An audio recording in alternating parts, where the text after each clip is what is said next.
Thank you for your service. Secretary Carter and General Dunford, over the past decade, the Department has had to reconcile the reality of reemerging great power competition with the size and composition of our own military today. Secretary, I highly commend and very supportive of your vision for the third offset strategy, and look forward to seeing how that unfolds, and look forward to being supportive as we make that transformation. Beyond that, as we evaluate the architecture of our future fighting force, what should the balance between a forward deployed power and sufficient surge-ready reserve capacity look like across the services? First of all, thank you for your support for our technology efforts, third offset, and so forth. It's an important part of planning for the future. I said this is a budget that tries to turn a corner, and while dealing with today's threats, also look ahead 10, 20, 30 years from now, and particularly to high-end potential opponents that we haven't had to worry about as much in recent years. So thank you for your support for that. And I'm sorry, the second part of your question, I'm sorry. Sure. Just saying that as we evaluate the architecture of our fighting force, what should the balance between a forward deployed power and sufficient surge-ready reserve capacity look like across the services? I'll start, and then maybe Chairman can pitch in. It's important to have forward forces because they're the first edge of the response to a crisis, number one. And number two, their being there is a way of working with friends and allies, so we don't have to do everything ourselves. So it's an important part of the building partner capacity capability.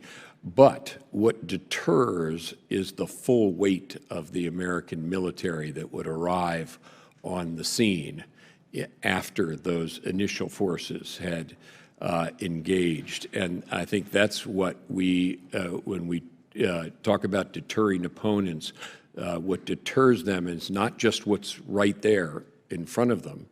What deters them is the full weight of the American military that will arise. And so our surge forces are a critical part of the deterrent, and no one should measure our deterrent capability by what we have forward presence. That's an indication, but it's not the whole story. Chairman?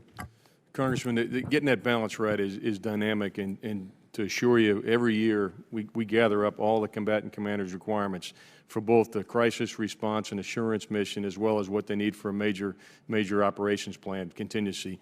And so we make adjustments annually to make sure that we get that balance right between those forces that are forward deployed, forward engaged on a day-to-day basis, providing us access, making sure that we are prepared to respond to crisis, and also making sure that the residual capabilities and capacities on the bench, if you will, are prepared for a major contingency. So when you ask what's the right balance, it's a constant process of evaluation to make sure we do exactly what you're suggesting we should do, which is get that balance right. Thank you, both of you.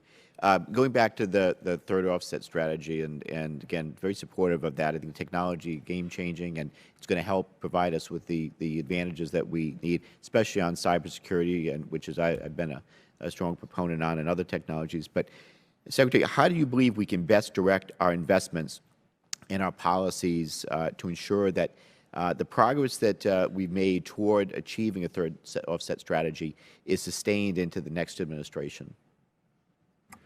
Well, I think in this and in other matters, the strategic logic behind our investments this year, behind this 17 budget, is intended to point the direction toward the future. So we've crafted it carefully, and I think that both it's the needs it highlights in terms of the 5 challenges, and what we have put in motion, especially including these technology efforts, are so compelling that I'm confident that they'll continue into the future. And Secretary Carter, I've been one